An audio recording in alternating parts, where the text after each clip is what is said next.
Do you have good posture? I have terrible posture. Me too. I feel like a grandfather. Like my grandfather. Yeah. Not like an old man, but specifically a grandfather. Yeah, like my grandfather definitely had better posture than I do. You know, my scoliosis makes me feel like I raised 4 kids. Yeah. And then they had kids. Oh man. That's hard. It's having tough. 4 kids. It's very difficult. It is. Because you can't love all of them. No. No, not equally. No. You can't. No. It's impossible. You can't love more than one thing at once. No. What do you love the most right now? I sleep. Yeah? Yeah. You like sleep so much you love it? I love sleep. Wow. Yeah. Have you always loved it? No. Oh. No, I used to not want to sleep because it's a huge waste of time. That's how I feel. But sometimes it feels dude, good. Morning sleep? Fuck, yeah, dude. Like your alarm goes off and then you instantly turn it off and go back to sleep, and it is the best sleep. It is. It's so good. It is. Like, yeah. I have nothing else to say about it except that is the best sleep. What color do you want for this session? Something. Oh, you know what? I actually have the perfect thing. You can set it to fireplace mode. What? However, do you have to like keep putting logs of wood in it? You do, which sucks, but oh, that's nice. Flickers. I like gently. that. Turn. I think it sets the mood nicely. How do you feel about this Yingling International Lager? The Yingling International Lager. It tastes international. Oh, does it? Yeah, I can taste it. It tastes like world beer. I like that. What does that mean? Where is this from? Probably Germany. Probably. It's a lager. It's beer. Every beer comes from Germany, except for the ones that come from America. Right, or anywhere else that also makes beer. Yeah. Do you like wine? I was never really a wine person, but now I've been getting into it. I have a nice glass of wine and I watch X-Men 97. Oh yeah, how is that? Have you watched any of it? I watched the first episode. Oh, nice. Yeah. It's really good, surprisingly. Yeah, fuck Gambit though. He's so gay. No, he's so cool. He's not. He's not cool. Well, then if you hate him so much, you should keep watching. No. Why? Does he die? Yeah. Well, spoilers. Everyone knows. No, not everybody knows. My bad. Okay. He survives the annihilation. Oh, so now you're lying. I am. Is this what happens? You take one sip of beer and you become a horrible liar? Yeah. I can't keep my lies straight. I can't keep... What was that? What were you going to say? Nothing. I do have a question for you. Yeah. Okay. So, what do you know about gray aliens? About gray aliens? Yeah, what do you know about gray aliens? Not much. Just... All right. So you know how they're like humanoid, but they got big heads, yeah, gray skin. I'm familiar with that stuff. Okay, so that was like, yeah, that's like the most important thing for this question. Okay. But you know like what they look like. Yeah, I'm familiar. If there was a gray alien that was in love with you and had the best personality, would you fuck it? I'd fall in love with it. Would you fall in love with it? Yeah. You would be able to, even though it's like disgusting squid gray alien creature. Yeah. It gives the worst hand job of your life. Oh. Well, listen. Love is not always about how good a hand job is, okay? Are you sure? I don't know that for a fact, but I don't know. So you would. I feel like you're saying this just to genuinely, would you be able to love this creature? Yeah. Really? Maybe. You can't? Just because something... Just because... 4 foot tall, gray little bulb head, black eyes? No, I don't know if I could. But what if it's like... What if... I don't even know. What if this gray alien was like me? And you're in love with me. He's exactly like me, but I just look a little weird. Yeah, but if you looked a little weird, I probably wouldn't like you. Oh, wow. That's fucked. I mean... All right, okay. I'm sorry. We met at school, and if you saw a kid there who was fucking 4 feet tall and had a giant bulbous wet head and black eyes, would you go up and talk to that kid and become friends with him? How many fingers? Like 3? Probably 3 or 4. Yeah, each hand. Yeah, probably not. No, exactly. This is what I'm saying. Well, you didn't. You said fall in love with. Okay, so I imagine like maybe I'm at the bar. Originally, I said, "Would you fuck it?" That is true. I added the fall in love part. Yes. Sure, I'd fuck it. I don't know. Would you? Would you? No. Oh, I don't know. Why would I? It's disgusting. Well,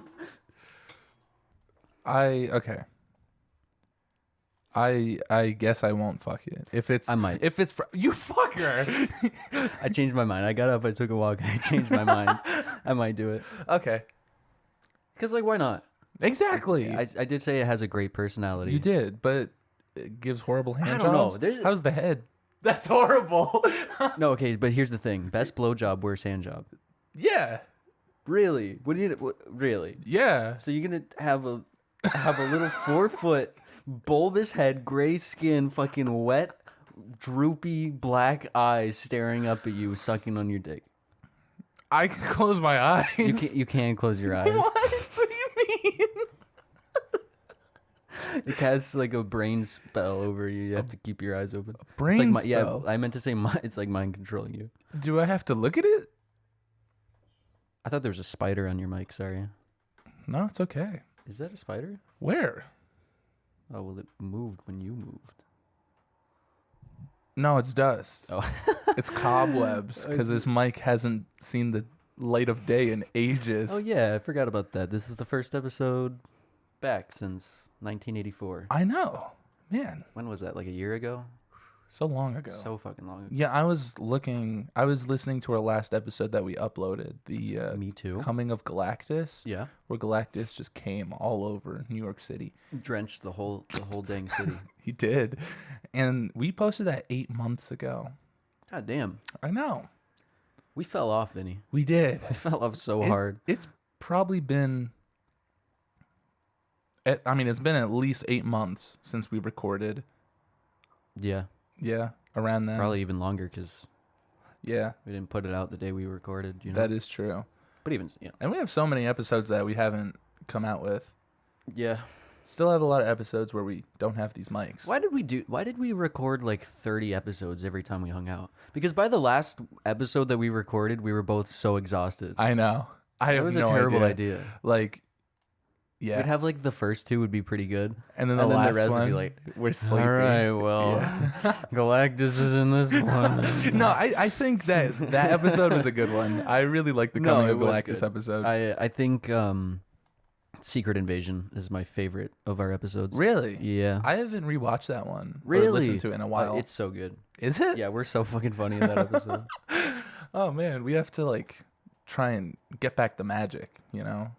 My brother, did we lose the magic? I don't think so. I don't think we did either. Welcome to the Off the Shelf podcast. My name is Josh. I'm Vinny. This is the book club podcast where we take books off of Vinny's shelf and talk about them. What are we talking about, Vinny? Oh, man. First of all, I just want to say. I was thinking about this. I really like what you just said. Yeah. Book club? Book club? Yeah, book club. Book club? Book club? Yes. This is like a little book club. That's what I was thinking. But I read the books and you I just don't. wait patiently. Yes. But today we're talking about Do you something. want me to start reading them with you? Like we could hold... Like we're hold cuddling and hands you're or- like reading it over my shoulder or or, like- something.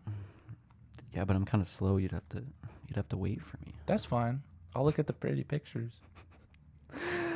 Well, today we're talking about something that you have a little bit of knowledge of already. Yes. And it's a series that's one of my personal favorites, if not my favorite non-Marvel or DC comic of all time. I thought it is technically DC, isn't it? I mean, he did cross over with Batman. So he's in the DC canon. He is, Yeah. I suppose. But it's not the company DC. I No. thought Wait, what is it? It's Dark Horse. I thought Dark Horse was an offshoot of DC. No, Okay, it's been a while. that's Vertigo. You're thinking of. So like Sandman, Yes, Sandman and yes. Watchmen. Okay, That's that is that's what I DC was thinking of. Vertigo. But we're talking about Hellboy. I just realized I did not say what we're talking about. No. Who was it written by? So Hellboy is written by Mike Mignola. It's also drawn by Mike Mignola with a bunch of other artists that come in here and there. Mike Mignola started writing Hellboy, I want to say like 1998 for Dark Horse Comics. And this is an episode that I've really been wanting to do for the longest time, but I also feel really unprepared to do it because Hellboy is like this massive saga. So I don't know how we're gonna do this. I don't think I'm gonna take it story by story. I think we should just have like an open discussion. Open discussion of the whole series. And we could talk about the movies. We could talk about whatever. They just released a Hellboy game. Really? They did. Okay. Hellboy Web of Weird. Have you played it? I played 20 minutes of it and I didn't like it. Oh no. Yeah. Okay. Why not? What's so bad about it? So it looks like the comics. Like the graphics are good and everything. Is it like that like the Telltale style No. or like what's that game? Borderlands. I could imagine a Hellboy game looking like in the Borderlands style. Kinda, yeah. Is it? Sure. Like the black outlines. Yes. The look of the game totally works. Yeah. The gameplay really sluggish and boring. There's something about that specific style of animation that gives me a huge headache. Really? Yeah. I don't know what it is, but it's like my eyes can't follow it. Maybe I'm just an old grumpy old man. You might be. I might be. Oh no. But like I was so excited for the game to come out. And then I got it. I played it. It was only $20 also. $20 upon release. Like it wasn't an expensive game when it came out. It was also kind of short. But like graphically it looked great. The voice acting was fine. But the gameplay, in my opinion, was just really boring. And just not very... Did it follow along the story from the books? I'm pretty sure it created its own little story. Okay. That's cool then. Yeah, and that's the thing with Hellboy is the way it's written and the way it's told out of sequence, It's not in a linear story. I mean, like, for the majority, I guess it is, but there's a lot of short stories. There's a lot of little random stories Mike Mignola comes up with that you can totally read out of sequence. Okay. Like what? Like, give me an example. Well, so, like, there is the main storyline, Which is... You meet Hellboy in World War II. He is brought to Earth. You meet Professor Broom. Professor Broom is like his dad. Yeah, that's his dad. Yeah. And he works for BPRD, which is the Bureau for Paranormal Research and Defense. And he finds little baby Hellboy, raises him, and then... How does Hellboy get there? He is brought Summoned? there. He is summoned there by Grigory Rasputin, who is a Nazi? Rasputin's such a Russian name, though. Yeah. So is he a Nazi? Yeah. Well, no, but like he has Nazis with him. He is a Okay. Nazi. Yes. Yeah. Because all his little underlings are. How does he Nazis. know so much about magic and summoning demons? He probably read a bunch of comic books. That's how I know all about it. Yeah. Yeah. Could you do it right now? I mean, Summon I probably could, but Beelzebub. I don't know if I want to do that. Why, pussy? Well, yeah, but like, it might break your house, and then you're gonna sue me. And Nah, then... fuck it. Okay, give me a second. That's the sound it makes. Yeah. Anyway, so they summon Hellboy, and he's a little baby. They summon Hellboy. He's a little baby. They take him in. He grows up. There's a bunch of little stories with little Hellboy. Like, there's one story, The Midnight Circus, where he's a little boy, and there's a midnight circus. And those aren't, like I said, it's not told linearly.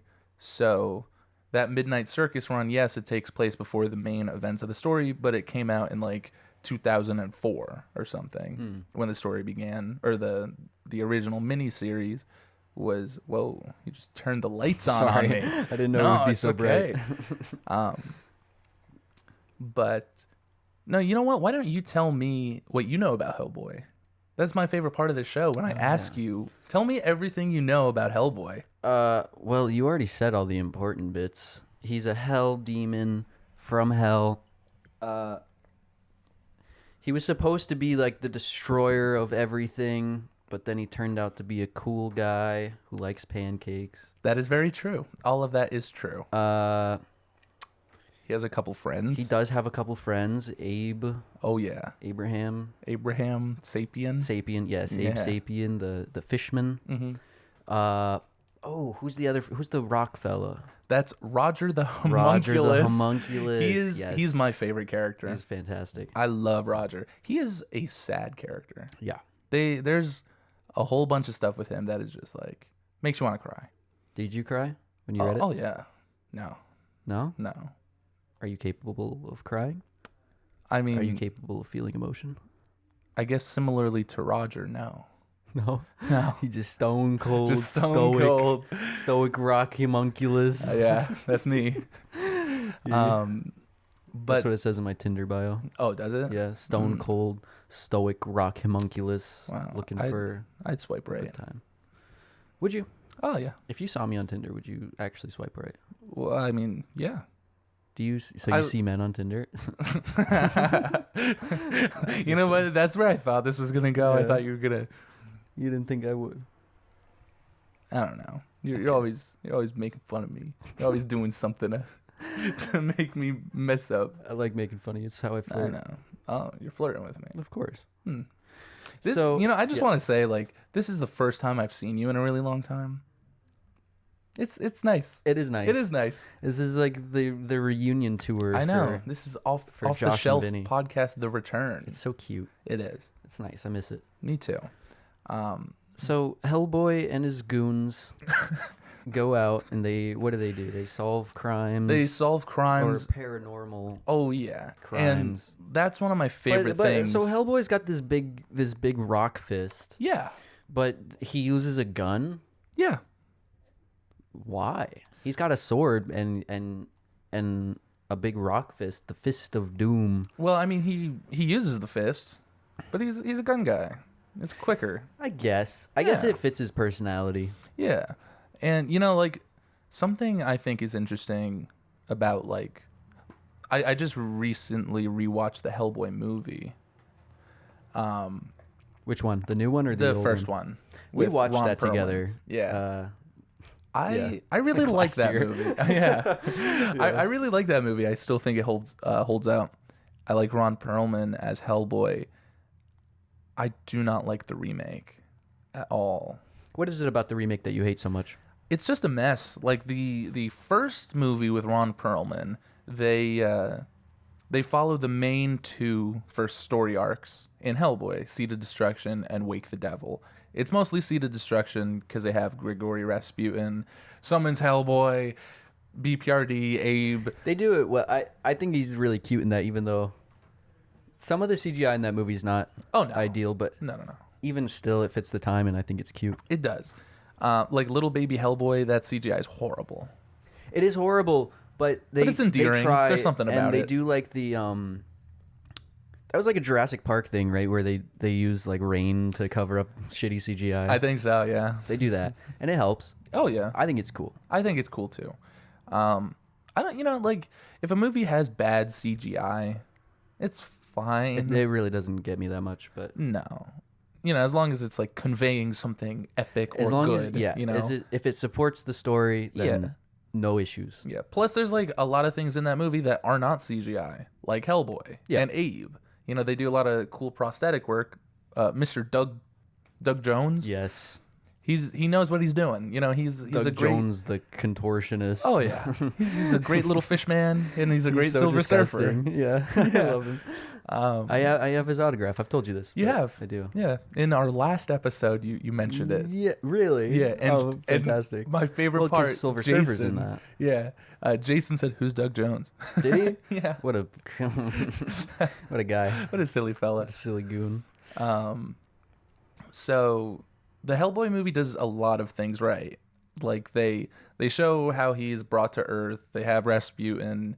They have Rasputin's little underlings like Cronin, who's the guy with the metal mask and the blades Yes. from his hands. I love him. I think he's really cool. He's in the book. He's exactly like that. I think they do a good job of fitting the comic book style, and they're very self-aware of the fact that it is A comic book. based on a comic book. Yeah. But and it's directed by Guillermo del Toro, Yeah. who's just great with like gothic and crazy like imagery. What else did Guillermo del Toro do? He did.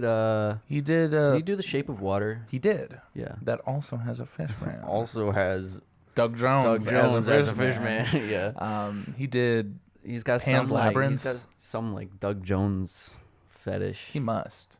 Don't You we think? all? You think he watches his own movies just cranking one out? No, I don't think You so. don't think, dude? If I made a movie, never mind. You're diabolical. I would jerk off to the movie that I made. Would you not? No. It's such like an egotistical high. I guess Think about so. it. Yeah. You made a feature length film and it's playing in theaters and people love it. You're telling me that would not boost your ego through the roof? Okay, I have a question. I would jerk off in the theater. What? Can I do I have like 3 beers in my system? You have anything you want. You're a god. Okay. Yes. I might jerk off. Okay. Thank you. Yeah. Yes. Knew it. But so like the movie, it changes a couple things as movies tend to do. Like in the comic, there are these giant frog monsters who come back later in the series. They show up in the BPRD series during the Plague of Frog storyline. And I would love to give BPRD its own episode one day, so I won't go too into it. But later in the series, Hellboy... I mean, BPRD is just about the supporting characters like Abe and Roger the Homunculus. And they go on their own solo adventures and they deal with the Plague of Frogs and a whole bunch of... The Plague of Frogs is like... Is that a biblical reference? It probably is. Probably, because it's like hell and stuff. Yeah, because Hellboy is... And one of my favorite things about it, it's just a blend of like mythology and folklore. I like that it doesn't really stick to one thing. No. It jumps all over the place. No, there's werewolves, and then there's fucking... Yeah. There's like Cthulhu or something at some point, right? So there's like you mentioning that they don't stick to just one thing. In the second story arc, Wake the Devil, there's this vampire character. I forget his name. Some Russian name. Vladimir. Perhaps, maybe. But there's this vampire character who summons or gets possessed by the Greek goddess Hecate, who's like a magical type goddess. Okay.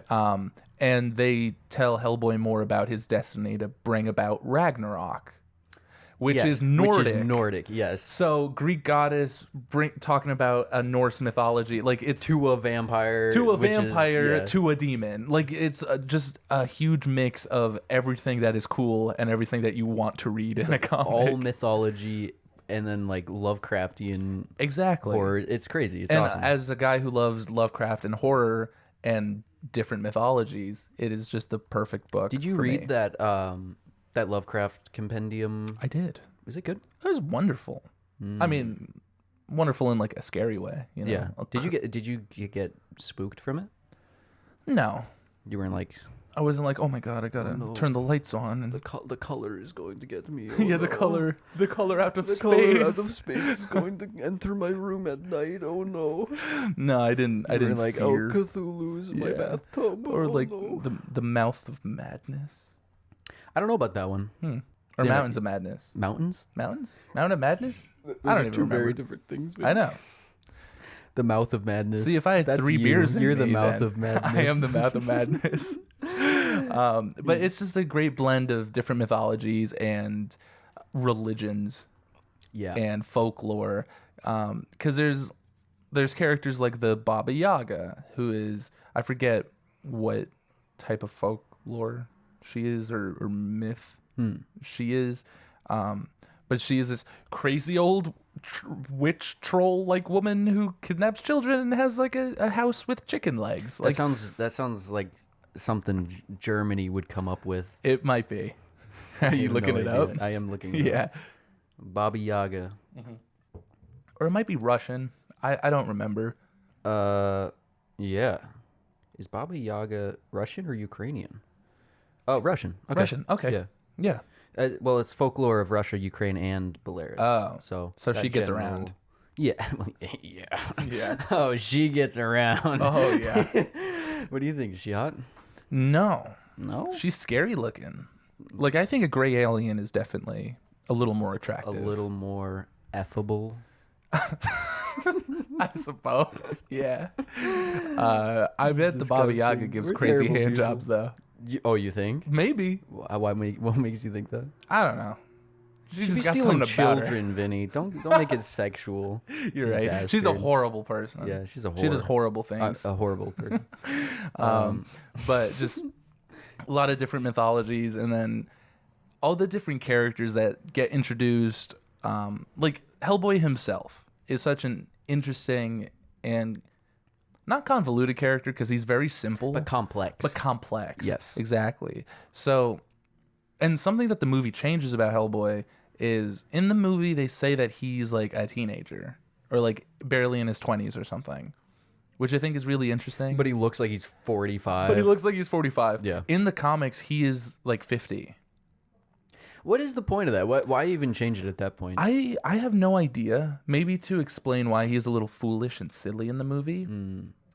But I don't know. Like I think changing in the movie is fine. Like it works.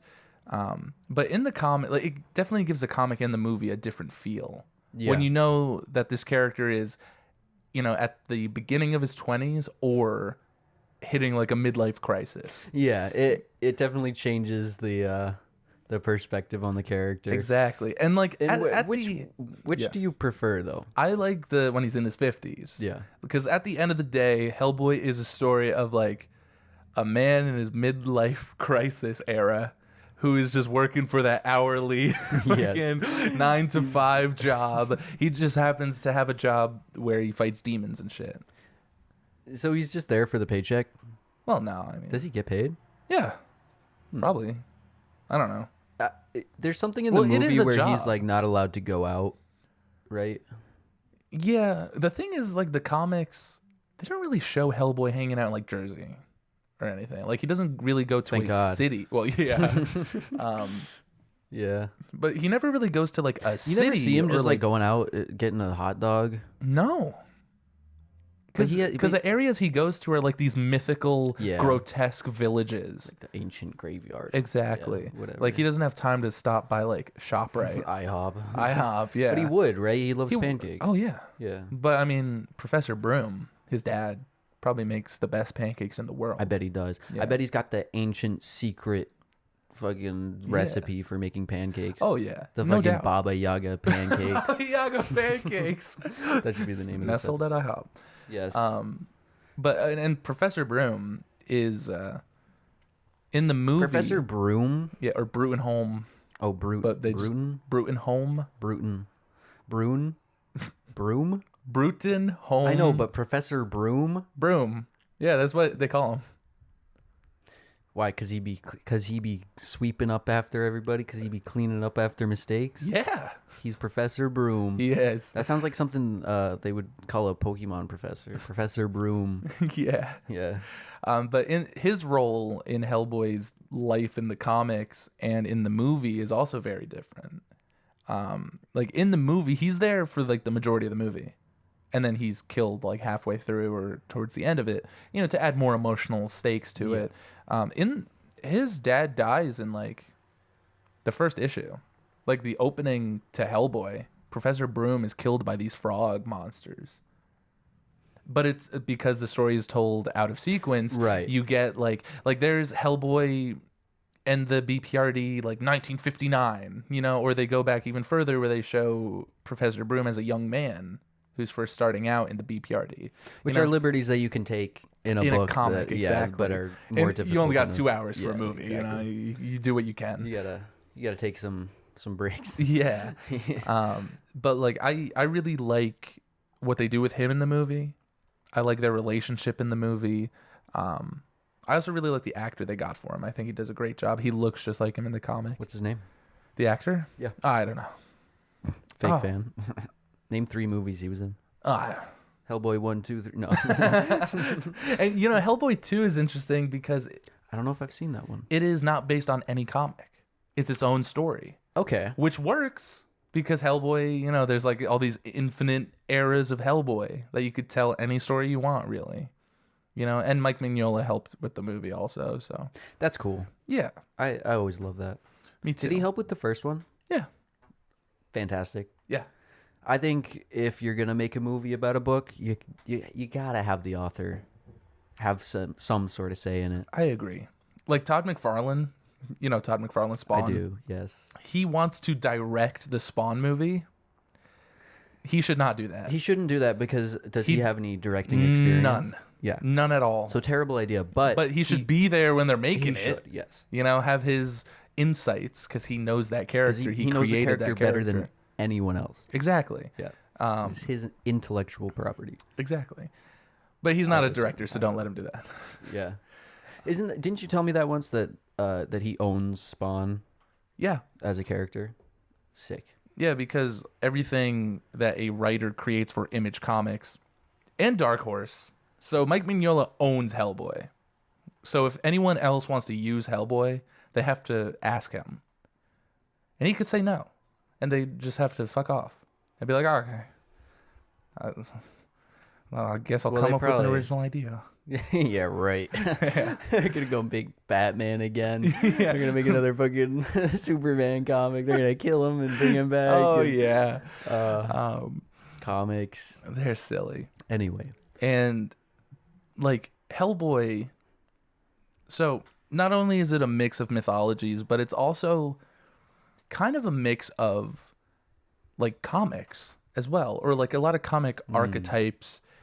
and not just comics, but like just story archetypes. So like there are horror elements, there are magical elements, there are all these different elements, but there's also this like pulp superhero. What do you mean by that? So like in the I think like late 1800s, early 1900s when they started making like comic books or like magazines, like cowboy comic books and shit. Mm-hmm. They were like pulp heroes. So like the Sundance Kid and the so like the Shadow and like yes. I can't even think of another one. That's fine. The Phantom. You Sure. know, like all these old timey superheroes that were really just like dudes punching Nazis. Yeah, are they even superheroes? Not really. They're more like detective crime stories. But that's kind of how like Captain America and Batman started. Exactly. Out too. Like they're and just like that pulpy. Yes. I don't know why it's called no, pulp. that I yes, I know what you mean. I think it has something to do with like the paper that it was printed on. Maybe. Okay. Because they were printed on a different type of paper that like romance comics were printed on. Romance comics. Oh yeah. Fuck, dude, I didn't know about that. Oh yeah. Before there was Batman and Superman, there were like dudes kissing. Yeah. I'd say pulp comics probably stopped around like 1950, 60. I would say probably 1960 the pulp era ended because then Stan Lee created the Fantastic Four and the world was never the same. This says that the term pulp derives from the cheap wood pulp paper on which magazines were printed. Oh, okay. So you're right. Yeah. Pulp paper. That's interesting. Yeah. So wood pulp went into making it because it was cheap. Yeah. And fuck it, dude. Like, well, what? We don't deserve real paper. I guess not. But romance comics. That's really interesting. So yeah, like Stan Lee. Stan Lee used to write romance comics before he got into Marvel. Or before what? Well, yeah, okay. He would write them and then someone else would draw them. he'd be like, and then they kiss, and then someone would have to draw that. Yeah. Samantha and Daniel went out in their car and listened to. Maybe back then. Make-out point. And No, I could just like there was some young aspiring artist, and Stanley just invaded his book and was like, "You should say that." He was like, and then they kiss. Yeah, and then they kiss. He was like, "This is a thriller, dude. What are you talking about?" Yeah, but there's a lot of that like old timey pulp action hero. Yeah. Feel in a lot of Hellboy books. There's this character named Lobster Johnson, who's a very Captain America. Lobster Johnson is a fantastic name. I love Lobster Johnson because he's like Captain America. He fights Nazis, but he has a claw. Okay. He has a claw on his chest and goggles. Oh, on his like chest? A symbol. He doesn't have like a hand that's a claw? Wow. Ooh. He doesn't have a hand that's a claw. He has a normal human hand, but he'll burn you with a claw. Like he has a claw power, I guess. I don't know. Claw power. Like he'll burn Okay. your forehead and leave like a branding of a claw. And Hellboy, and he's an old superhero that Hellboy used to look up to and is love. that just like his calling card? Yeah, Okay, yeah. that's cool. And eventually, like later, Hellboy will meet Lobster Johnson, who is dead. And Is he in a like, movie? He's in the remake. Okay, yeah, because there's a picture of a live action Lobster Johnson on here. Yeah, He looks goofy though. he does, but I love it. He looks a lot cooler in the comics, but yeah. even still. Like the remake is sorry. Yes. No, you go. The remake. One of the reasons I don't like the remake is because I mean I guess probably the main reason I don't like it is there's just too much in it. Like it's just too messy. There are probably about 4 to 5 different Hellboy story arcs in that one movie. And it's just too much. And It's too much. That's an issue that comes along with every fucking book adaptation. Yeah.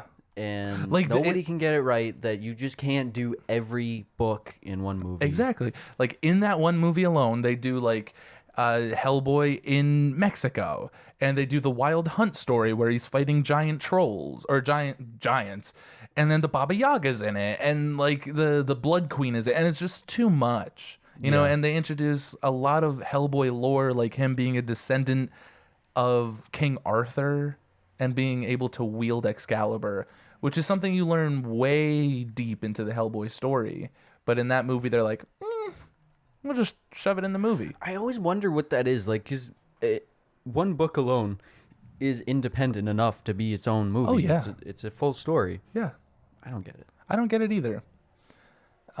Money. Oh, yeah. But they would make more money if they just made one shorter Really good movie. story and then made like 6 of them. I know. I don't like they blew their load too early. Yeah. You know, and now they're not making any more of those. Maybe they had like a contract that they could only make one movie. Maybe. I don't know.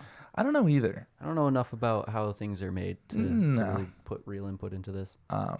But like there's just too much in the movie. There's like little different short stories that they do. And do they do justice to the stories that they have in the movie? Sure. But it's just not well paced. It just doesn't go with the flow of the movie. Like you could do something perfectly, but if you have it with something else and then something else, and there's just too much of something together in only an hour and a half or 2 You hours, make a camel, soup. yeah, Yeah. like it. Stew. It's just a mess. It's a Yeah. mess of a movie. When the first Hellboy movie only takes the first story arc and a little bit of the second one, and they build a story, and it's like, okay. And then you could throw in a little short story there. Like, you know the part in the first Hellboy movie where he has the corpse on his back? Yeah. That's a little short story called The Corpse. And they do that perfectly fine, you know, and it's like sandwiched in between. I like that story. Me too. It's nice. It is nice. And Hellboy is just full of nice stories like that. Not to go back too far, but I was looking up Lobster Johnson, and apparently he's named after lobsters. And Walter Johnson, who is what seems to be a baseball pitcher. Oh. Does that apply at all? Is he like pitching fastballs at Hellboy or something? I have no idea. I don't remember. Like, it's been a while since I read Hellboy. How so- strong is Lobster Johnson? Like, He's just a guy. really. Well, he But- might be a little more powerful, like a little stronger than the average I think man. if you can brand That's someone true. with a lobster claw, He you has got some something power. going on. Yeah. What is it? Is it like is it a curse? Is it a spell? Do you No, know? it just kills you. Like it's just Oh, fire. it kills you. It just Okay, burns you in the straight up face. just dead. Yeah. That's fucked. Yeah. Well, he is doing it to Nazis. Yeah, it's less fucked. I feel like it's kind of a cop out to use Nazis in a story. I like Hellboy a lot, and I think it's beautifully written, beautifully Yeah. drawn. But I do think it's a cop out to use Nazis because it's like you don't have to build up any narrative of why you should hate this group of people or this specific person. That's true. You're just predestined to hate them because they're a Nazi, That's true. and it it's, works. It's funny that you say that. Yeah. Because Mike Mignola felt the same way. Like when you read, like So you read the first couple story arcs from Seed of Destruction to Conqueror Worm, right? Which is probably like the first 4 or 5 story arcs. Those are all like about Nazis. Yeah. But then after that, like Conqueror Worm is a crazy story where this Nazi guy, Herman von Klemt? Herman von Herman Klemt. von Klemt. He's What like a does he do? head. He's a head? He's a head. Oh, He's a head, no. and he has a he has a cybernetic ape Nazi. Cybernetic ape Nazi? Yeah. Fuck, dude. Let's just throw everything in there. And they summon a part of the Arju Jihad, which is the big yes. fucking monster Grigory Rasputin's trying to summon, and a little chunk of it, the worm, starts fucking shit up. And Hellboy and Roger the Homunculus have to deal with it with the spirit of Lobster Johnson, who is helping them in this adventure. And after that story arc, that's the end of Nazis in the Hellboy story. Like, obviously they do stories. But they probably progress further in time, too, where Nazis are less relevant. That is true. But Mignola definitely, he specifically was like, okay, I'm closing the book on Nazis, because now we're in this other realm of this character where we can talk more, or where I want to talk more about folklore and mythology. Do you know what year the first Hellboy comic came out? I want to say like 1998, but I don't. See, because And that's when it takes place too. in 1998, having Nazis as a villain was already kind of overplayed. Yeah. So do you know if did he feel that way when it was written, or is that something that he came upon because he overplayed it? It might be something he came upon. I'm not sure. Because I imagine as like a creative, you just wouldn't put it in the story if you didn't like it. Yeah. To begin with. Yeah. And Conqueror Worm. So like I mentioned a bunch of crazy shit. Cybernetic ape Nazi. Yeah. Tell me. So that reminds me of what's the villain in Transformers? Is it? Oh, Or he's no. Wait, was that Transformers? There is a robot monkey. No. Optimus Primal. I'm thinking of Ninja Turtles, maybe. Maybe. Who's the head that's got a robot? Teen Titans. Is that Teen Titans? No. Oh, Krang. Krang. Krang. Yes, It is the Krang. Turtles. It is the Turtles. Okay. Yeah. They're all the same, man. Yeah. Yeah. No, they're not. But what was that? We watched the Michael Bay Turtles. Movie. The second one. Yeah, and Krang was Out in of the that. shadows. That's what I pictured when you said cybernetic ape body, even though that's completely different. Yeah, it's not really like that. No. It's more like Optimus Primal from Transformers. Oh man, did you see that? I did. I didn't. It's Is not it good? great. It was really disappointing. Oh no. All right. Well, I'm thankful I I was didn't really see upset. it then. But even It's still. cool. There's a couple cool things, but it's kind of messy. If you could imagine. I could put a few pieces together, I think, to figure that one out. Yeah. But so the storyline Conqueror Worm might be my favorite, just because there is a definitive like chapter end to it. You know, like you finish Conqueror Worm and it's like, okay, things are going to be different from this moment on. And what is that? What's the key? So element in what that? happens is everything with Herman, or it might be Baron von Klemt or Herman von Klemt. Klemt. Yeah. That sounds right. But von Klemt and his little monkey and the rest of the Nazis are using the Conqueror Worm to attack. And Hellboy and Roger the Homunculus have to fucking figure that shit out. Yeah. And the biggest part with it is, so Rogers is a big, strong fella, right? Stone man, void of emotion, kind of, but eventually he gains humanity. And him and Hellboy definitely have they're chums. They got a bromance. Oh yeah. They got their own pulp romance comic. Oh, yeah. But so the BPRD, the head guy, Manning, he tells Hellboy that Roger has a self-destruct button implanted in him. And so I guess I haven't read it in a while, so I don't remember exactly. what happens. But I think the plan is like Roger and the worm are fighting, and self-destruct Roger. Right. And that would just get rid of them both. Yeah. Like what? And Why does he have that built into him? because he's not human, and they don't treat him right. So someone they put don't- that inside of him. Oh yeah, the BPRD did. They don't value him. They're like, he's just a tool. Well, they made him, right? He's a No. homunculus? No, Oh. he was made in some other story, and he was a villain at first. But he was and- made by someone. Yeah, Okay. but the BPRD is they use him as a tool, and then when they're done with him, they're just gonna throw him out. So they have this self-destruct button just in case they need it, and Hellboy has the detonator, and they're like, okay, blow him up, and Hellboy's like, no, I'm not gonna do that, and they're like, what do you mean? And by the end of it, and like it's been building in Hellboy for a little bit. It's not just because of this, but this was a big factor in it. Because of this and everything else, Hellboy quits the BPRD. And he goes off on his own. So after Conqueror Worm, Abe and Kate Corrigan and Alice and all these, not Alice, the fire girl, I forget her name. Bro, how did you forget her name? She's like the most important character in the entire movie and the book. I know. Kate. No, it's No, not. you already said I that. said Kate. I don't remember. What is her name? Fuck. Fire Arena. They call her Sparky in the movie. Spark Arena. Fire. Lady. I'll look it up. Yeah, I forget. But like all those BPRD characters, they're not in Hellboy anymore. It's just a story of Hellboy on his own, wandering the earth, traveling and getting. And that's when he becomes a pirate. That's when he becomes a pirate, yes. and that's when there's more adventures with the Baba Yaga, and that's when he really comes into his own. What? Liz Sherman. Liz Sherman. Yes. Ah, man. But like, because of the end of Conqueror Worm with Hellboy quitting, that's when Mignola's like, okay, cool. Because he got tired of the BPRD side of everything. He really liked Hellboy and he really liked those characters, but he wanted to tell a solo Hellboy story. He didn't want Hellboy to have a team anymore.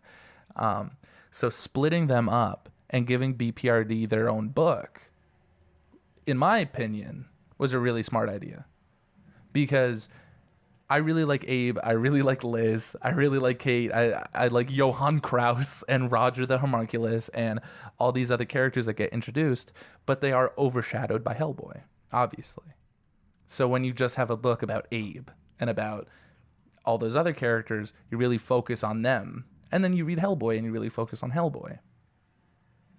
And it builds up this universe and a lot. does it feel like two different stories, or does it still feel combined? Like, are they intertwined in any way? Oh yeah, Yeah. Because the first main storyline in BPRD is the Plague of Frogs, which Hellboy previously dealt with. Yes.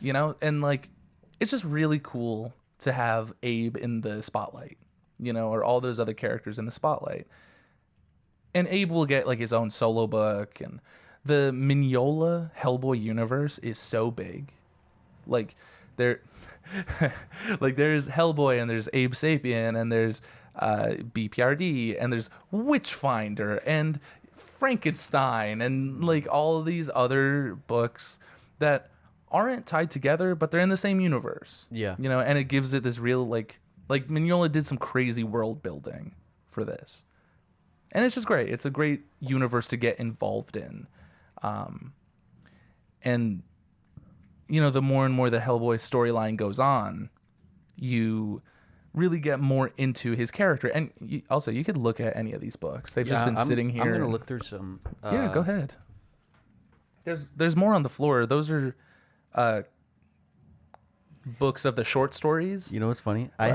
I have 2 of the first volume of Hellboy, Really? and none others. Yeah. That's wild. Well, because I bought the first one, and then I got the second one as a gift. Oh. But now I just have 2 of Hellboy Volume 1. You loved it that much. I had to read it twice, but I couldn't read the same one. But Find me the Conqueror Worm. Is that a reference to Edgar Allan Poe? it could be. Probably. I have no idea. Because doesn't he's got a poem called The Conqueror Worm, I believe, about like immortality. It might be. I hope it is. Knowing Mignola, it probably is a reference to something. I am so in love with Mike Mignola's art style. Me too. It's just so pleasing. It is, and I love the dark colors. I love because it's so simple, but it's gritty at the same time. Yeah, it's wonderful. I'm on the Conqueror Worm part right now. I'm trying to find you the worm. Oh my god! Wait, what book is this? That's a book of short stories. The complete short stories, volume 2. There's a short story in here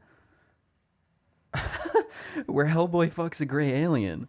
What? Yeah, he goes up into the alien ship. He gets abducted, and then he fucks a gray alien. That's crazy. We were just talking about that. Wow. Let me see this. And you could, look around that whole book. That might be the end of Conqueror Worm. I don't remember. But Conqueror Worm is definitely like the end of Act 1 for Hellboy, I would say.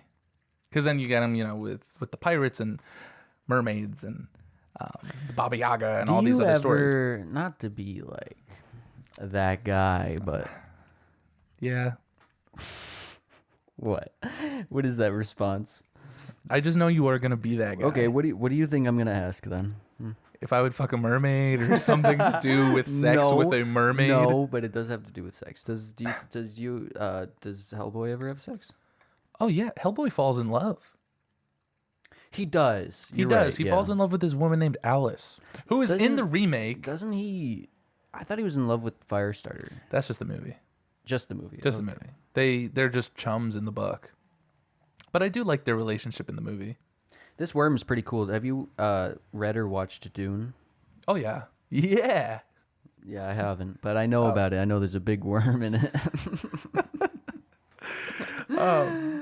But so I would say that's the end of like Act 1 of Hellboy. Act 2 of Hellboy is when he's wandering and all these little short stories and fighting giants with like a secret society of hunters. And then Act 3,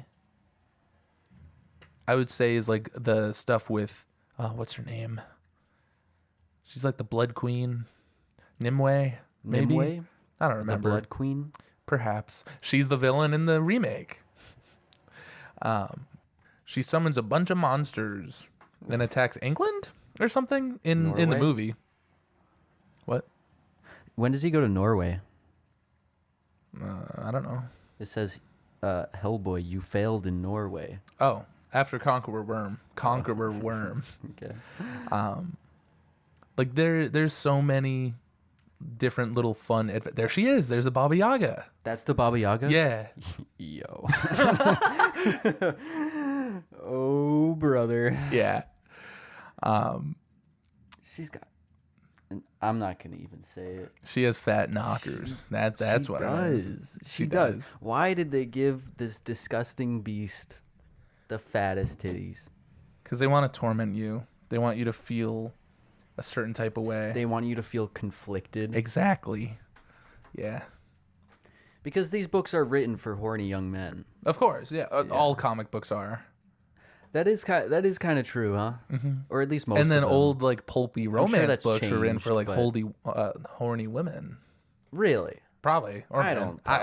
Probably not. I don't know. Maybe. Maybe. I wasn't around back then.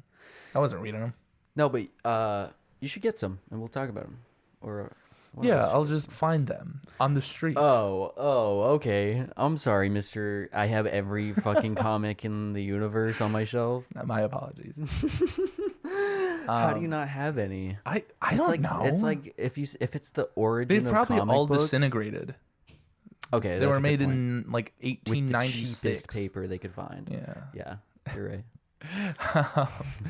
But so I don't know, like how much. I mean, I guess I'll just spoil Hellboy if you don't mind. I don't mind. Okay.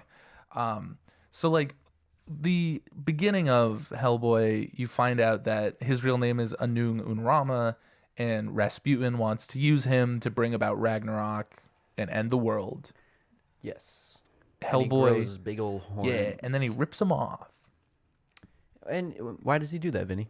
Because he is denying his destiny. And that's the coolest thing about Hellboy, I think. I think when you get down to it, Hellboy is a story of a man who doesn't want to, like, he knows what he's supposed to be.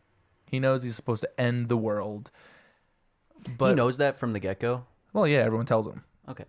But he's denying that. Like, it is a story where your future is not set in stone. Like, you write your own story. You do what you want. Yeah, you make... baby, he lives in America. Land of the free, baby. But you, like, if you don't like the direction your life is taking, then only you could change that. And that's what he does. That's why he quits the BPRD. That's when he falls in love. That's when all this stuff happens.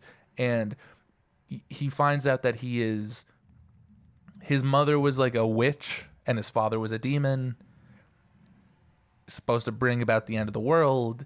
And he's working this 9-to-5 job. And like nothing in his life makes sense at all. But he does what he wants with it. He makes the most out of his life because it's his life. That's beautiful. It is beautiful. It is like a beautiful story. And then he finds out he's a great descendant to King Arthur and he's worthy to wield Excalibur and he fights the Blood Queen. And it's just like, it's the coolest, craziest, it's just cool. It's just cool comic. Cool comic, but also beautiful. It's like a tapestry. Do you think it goes too a far? mosaic. Do you think it goes too absurd? Not at with, all. like his descendant. No, And whatnot? because it's written well and it's believable. It's believable. Yeah, because nothing in this is believable. I guess. Okay. So it's so unbelievable you believe it. Yeah. Okay. But do you get tired at all of like the chosen one idea in a story? I suppose, but I guess that's like every story. Yeah. You know, like everyone is destined for greatness. That's the I hero's guess. journey. Yeah. But even still. Yeah. And even through like all that stuff that I mentioned with him being worthy to wield Excalibur and him falling in love and fighting Nimue, the Blood Queen. I think her name's Nimue. I don't remember. It's probably like Angela or like Yeah. Patricia. Yeah. But one of the best things about Hellboy is that there is a conclusion to his story. Because during his fight with the Blood Queen, spoilers, but you know, we're talking about the whole thing, Hellboy dies. I didn't know that. Yeah. He dies. He dies. And How he does goes he to die? hell. He's killed by the Blood Queen. But then he comes back. No. Well, yes. Way later. But he dies and goes to hell and kills like demons and shit. So the story goes on a little longer. And I think he's killing he makes a plan to kill like all the demons in every circle of hell or something. Does he? Oh yeah. No. And then he finishes and he's like, okay.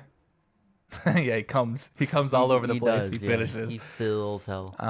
But it like from start to finish, it is a crazy ride, a wild series of events for this hell man. I will say, he definitely earns the title Hellman at the end. They don't call. Does him anyone that. say? Oh, okay. No, That would be so. that might ruin it.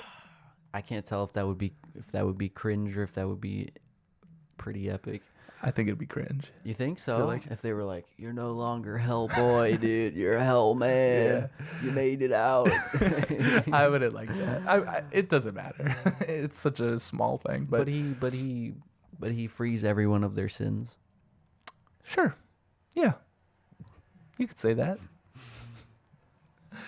And the great thing about it being told non-linearly is once Hellboy dies and is in hell, in the story called Hellboy in Hell, you can still go back and tell stories about Hellboy in 1953, and you still have BPRD storyline going on. So I think Hellboy is a perfect series. Perfect series. It is a perfect series. What would you give this series? I would give it 11 out of 10 Roger the Homunculuses. What is that? What do you mean? No, I don't know that ratings. I don't know that rating sorry. scale. It's been so It's long. been a while, so I understand. But a solid Kevin Levin. Oh, okay, yes, a Kevin Levin out of Ben 10. Yes, That's the best score that any book could get. Yeah. Oh man. That's been so long. Do you even still want to do that? Yeah. I do. Dude. Kevin Levin is a perfect rating system. It is good. Kevin Levin out of Ben 10. Yeah. I like it. It's nice. It is nice. Well, thank you for telling me all about it. Of course. Is there anything else you want to add to this story? No, not really. I mean, I covered most. I'd say like read it for yourself. There's so much I didn't cover, obviously. I think that goes for everything. Of course. Create your own opinions. Be your own person. I would love to do a BPRD episode though. Talk about should. that series because it's really fun, and they dive into like Abe's origin. I was going to ask you what that is, but I'll save it. I already know it, and also you should save it. I will save it. Yeah. Yeah. Well, thank you for listening to this episode of the Off the Shelf podcast, the book club podcast where we take books off of any shelf and talk about them. My name is Josh. I'm Vinny. And we're back, baby. We're back, baby. Feels good. We're gonna record ourselves for 30 days straight and see what we do alone. So tune into that. I like that. That's a good idea. It's a great idea. Oh, yeah.